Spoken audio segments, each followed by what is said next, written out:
쿠팡과 이마트, 이마트와 쿠팡에 대해서 한번 비교 분석 한번 해보겠습니다.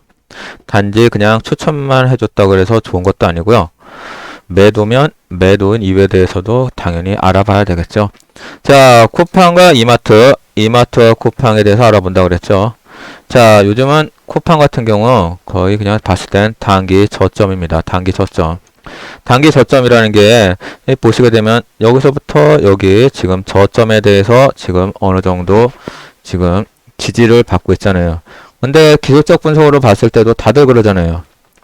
여기 강력한 매수가 들어왔으니까 여기 조정을 받고 다들 한 번씩 이렇게 올라가지 않을까 다들 예상을 하고 있잖아요.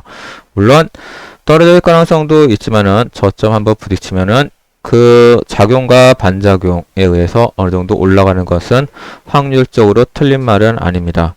자, 그러면 이마트를 보죠. 이마트 같은 경우는 자, 여기 위에 한번 1차트를 볼까요?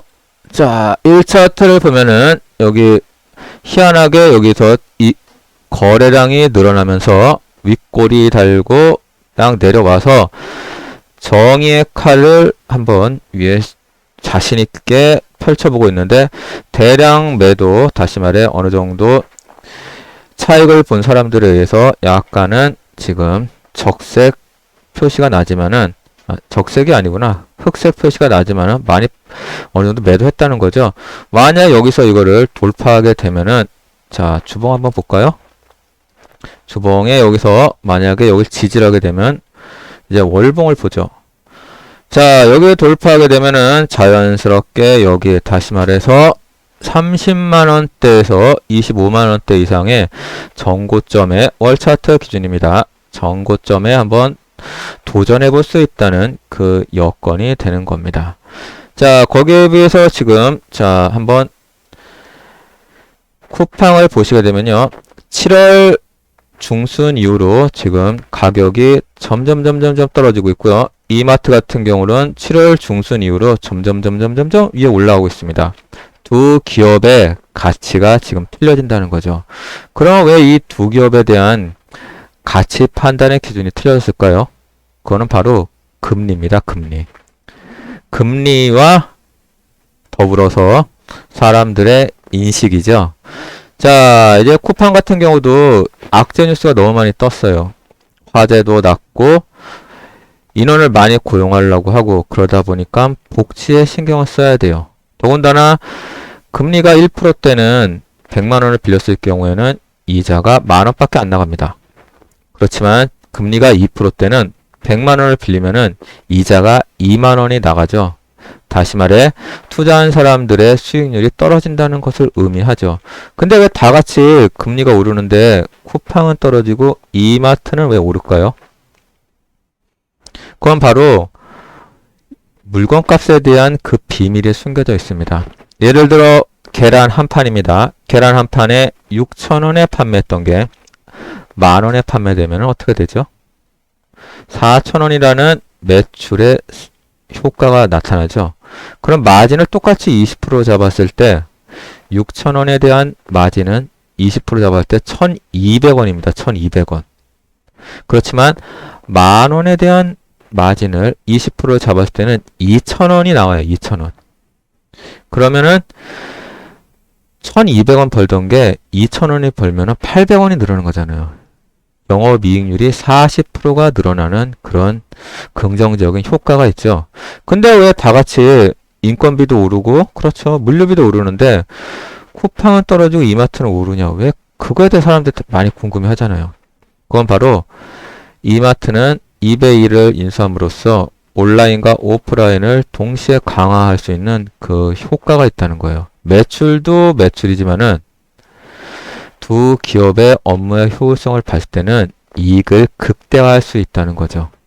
그렇지만 이마트 같은 경우는 오로지 그냥 물류 창고에서 온라인 배달하는 것 뿐이에요.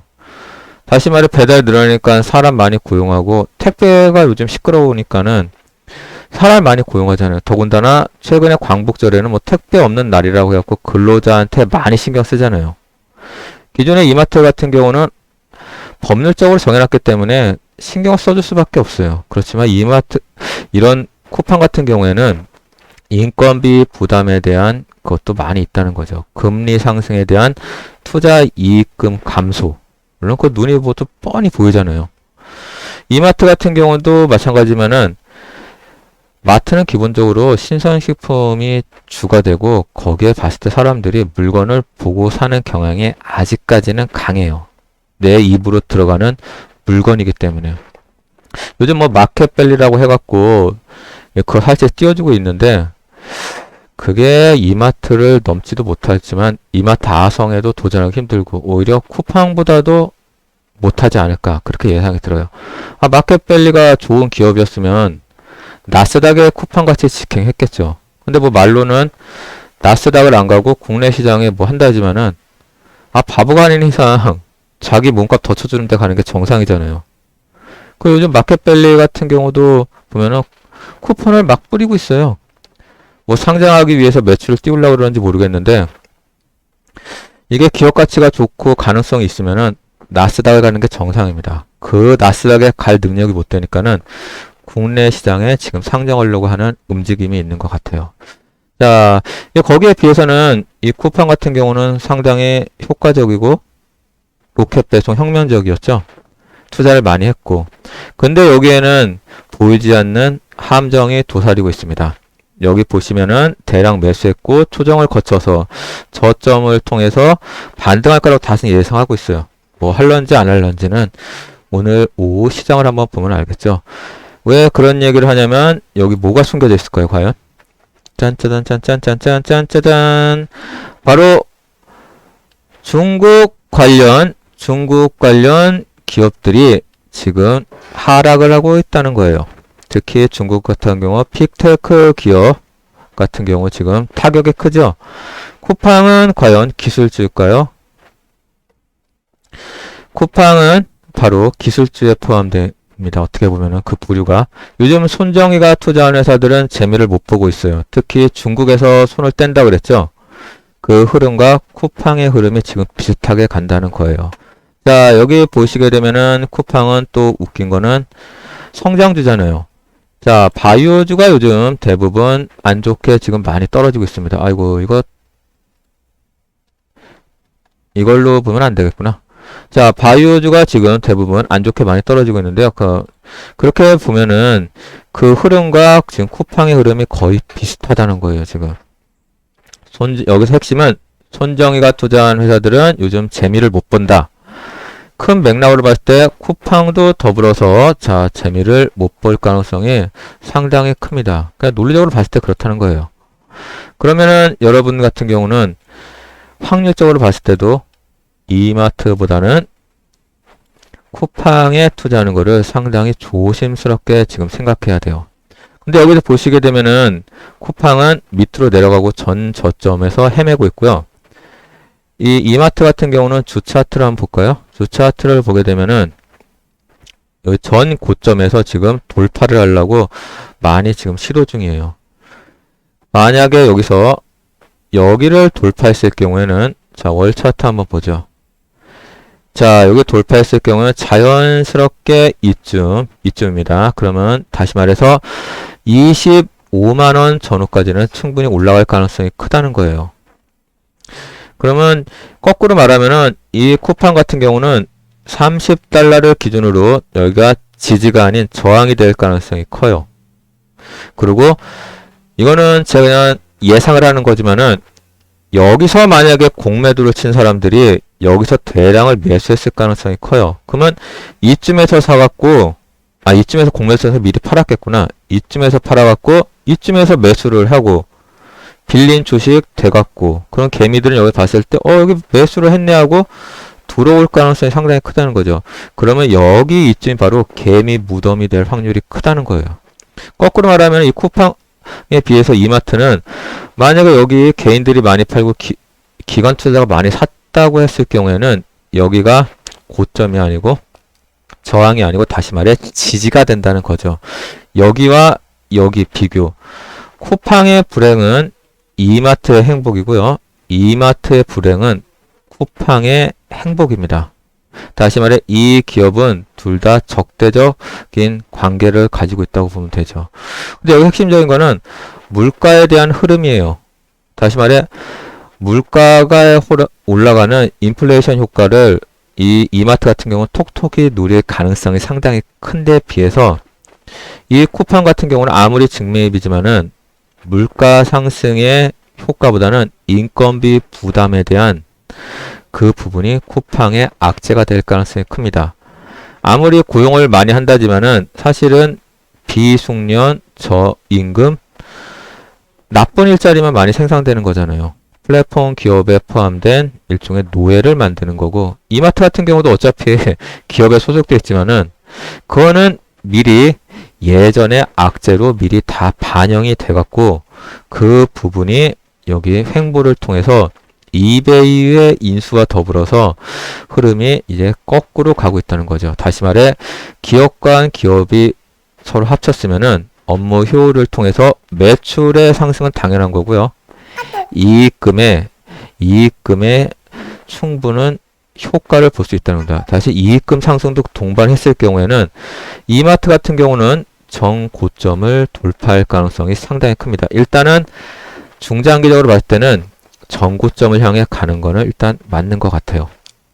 어차피 이마트 같은 경우는 물가가 오르면 물가가 오른 데서 물건을 팔고요.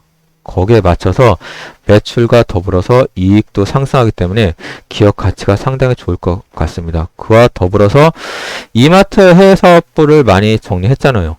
정리했기 때문에 나갈 돈이 줄어들었다고 봐야죠. 이마트 같은 경우는 우리나라 기업 중에서 상당히 분류해서 매입하는 데 있어 상당히 경쟁력이 있는 게 바로 이마트입니다. 이마트. 아무나 이마트에서 납품을 하고 아무나 막대하지는 않아요.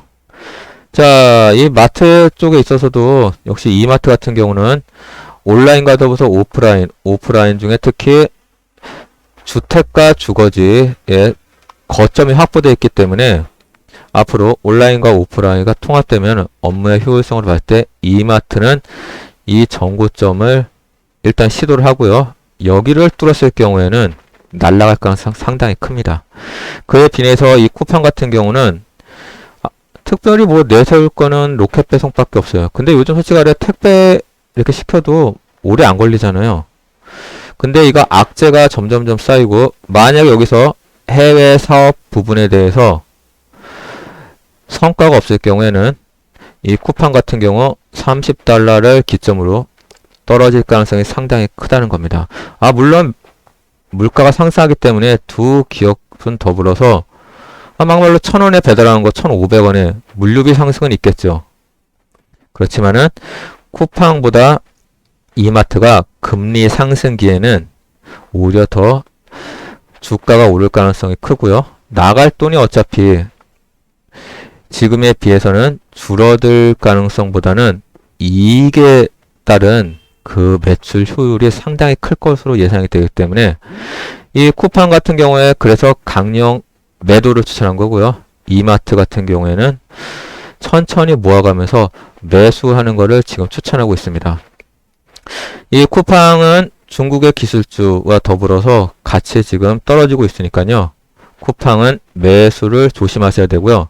이마트 같은 경우는 모아간다는 생각으로 해갖고 천천히 매수를 하게 되면은 본인들이 원하는 수익금을 충분히 찾아갈 수 있을 거라고 저는 그렇게 보입니다. 이게 그래서 쿠팡의 강력 매도 이유가 바로 여기에 있는 겁니다. 여기와 여기. 그리고 가장 핵심적인 거는 금리예요, 금리.